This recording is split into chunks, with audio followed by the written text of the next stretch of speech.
नमस्कार मित्रांनो, मी ऋषिकेश पाटील परत एकदा तुमच्यासाठी एक नवीन व्हिडिओ घेऊन आलेलो आहे।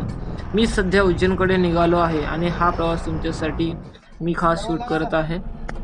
तुम्ही पाहत असाल आपण आता उज्जैनच्या दिशेने चाललो तर तुम्हाला समोर महामृत्युंजय द्वार एक कमान अशी बोलू शकता तुम्ही। हा क्षण तुमच्यासाठी थेट समोरासमोर दाखवत आहे। महामृत्युंजय द्वार पार करून आम्ही दर्शनासाठी निघालो। मध्येच विसावा घेतला। तिथून विसावा घेतल्यानंतर आम्ही सर्वजण रिक्षातून दर्शनासाठी मंदिराकडे निघालो। तुम्ही पाहू शकता आता दादा, आजोबा, काका, भाऊ, मम्मी, आई वडील आणि आजोबा आणि आम्ही। पुढे आजूबाजूचा परिसर तुम्हाला दाखवतो। बघा किती हिरवळ, शांत, सुंदर आहे। आणि जातात खूप सारे आंब्याची झाडं होती, चिंचेची झाडं होती। थोडा पुढे गेल्यावर डाव्या साईडला जाण्यासाठी उज्जैन मंदिराकडे निघालो। जाताना आम्हाला सुंदर घोडा दिसला आणि पुढे गेल्यावर आम्हाला नदी दिसली। मंदिराच्या आसपास नर्मदा नदीचा सुंदर प्रवाह अनुभवायला मिळाला, पाहू शकता तुम्ही। पुढे गेल्यावर परत पेंटिंग्स, भित्तिचित्रे, अप्रतिम कला पाहायला मिळाली। रिक्षातून उतरल्यावर आम्ही पुढे मंदिराकडे जाण्यासाठी निघालो।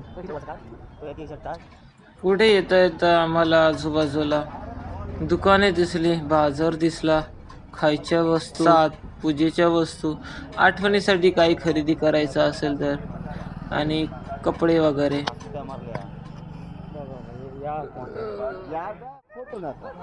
पुढे आल्यावर हत्तीचं दर्शन झालं। मंदिराकडे जाण्यासाठी मध्येच हत्तीचं भव्य दर्शन झाल्यामुळे मनाची शांती झाली।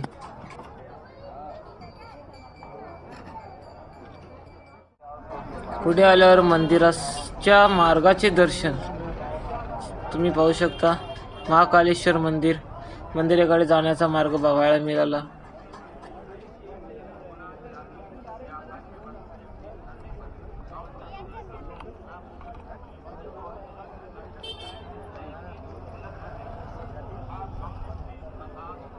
परिसरात शांत वातावरण होते। मी आणि माझ्या कुटुंबासोबत भक्तिमय वातावरणाचा अनुभव घेत सगळ्या आनंदात निघालो। जय महाकाल। आम्ही आता इथे थांबलो आहोत कारण पूजेचं साहित्य वगैरे घ्यायचं होतं, त्याच्यामुळे सर्वजण पूजेचे साहित्य घेत होते। फुलं वगैरे पाहू शकता, प्रसाद, फुले आणि सगळेजण त्यावर चंदन आणि महाकालचं नाव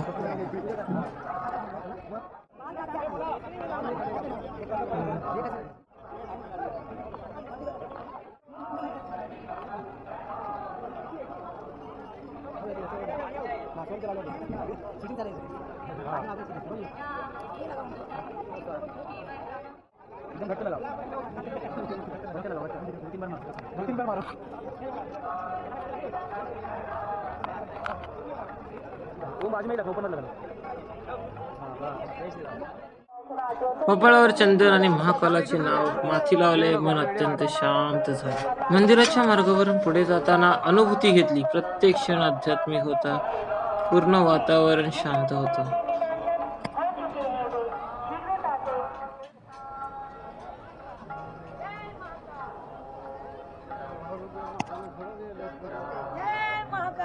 जय महाकाल। जय श्रीराम। पुढे निघाल्यावर लांबूनच मंदिराचं कळसाचं दर्शन झालं। दर्शन घेण्याची ओढ अजून वाढली। आपण आता महाद्वारातून प्रवेश करणार। हा आहे महाकालेश्वर मंदिराचा। जय महाकाल। तुम्ही पाहू शकता आतमध्ये खूप गर्दी आहे।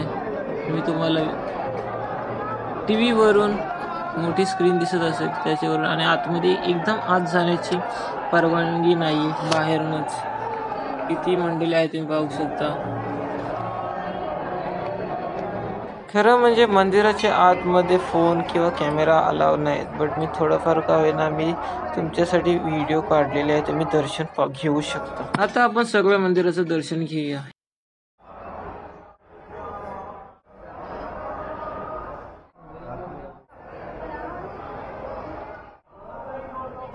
सगळ्या मंदिराचं दर्शन झाल्यावर मंदिराच्या आजूबाजूचा परिसर तुम्ही पाहू शकता. मंदिराच्या समोर मोठे वडाचे झाड आणि हा आहे ओंकारेश्वर मंदिर. महाकालेश्वर मंदिराच्याच बाजूला भव्य आणि सुंदर असं कळस.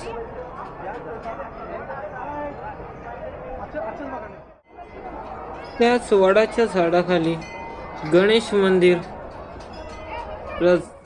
एकादश रुद्र महादेव मंदिर, त्याचंही दर्शन घेतलं आम्ही तिथून पुढे निघाल्यावर महाकालेश्वर मंदिर शिलालेख प्राचीन ती पाहिली.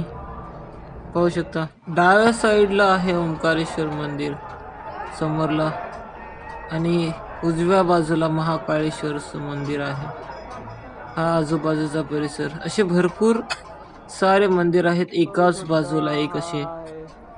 महाकालेश्वर मंदिर एरिया परिसर हा मुख्य मंदिर आहे महाकालेश्वर आणि बाजूचे आजूबाजूचे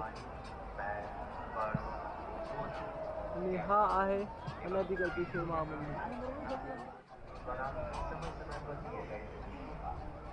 सगळं काही बघून झाल्यावर आम्ही मुख्य निर्गमद्वार म्हणजेच बाहेर जाण्यासाठी निघालो.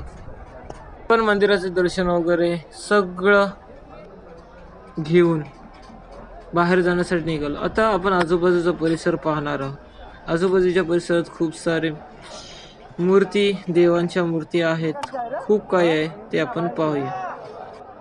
इथे खूप काही बघण्यासारखं आहे. पहिलेच आपण बाहेर निघताना परिसरामध्ये गणपतीचं दर्शन झालं. गणपतीची सुबक मूर्ती तुम्ही पाहू शकता. पुढे गेल्यावर मारुती रायांचं दर्शन झालं. जय श्रीराम. अशा सुबक मूर्ती आहेत.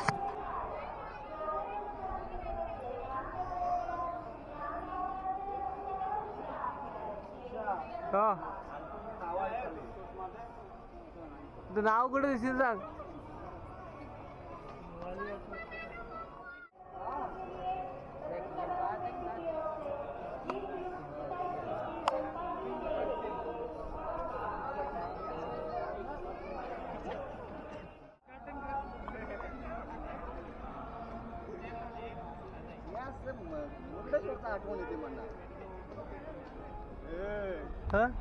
काय ना कसा बोलतो.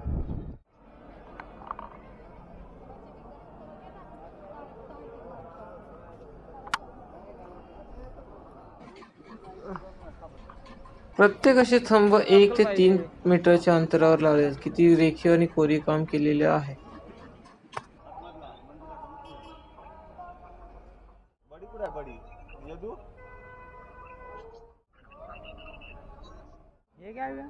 गोप्रो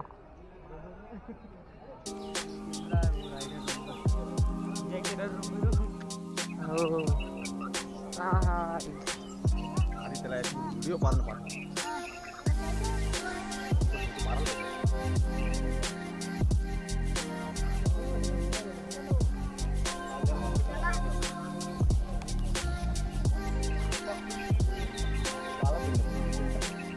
काय ती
आजूबाजूचा परिसर पाहून आम्ही दुसऱ्या ठिकाणी जायला निघालो.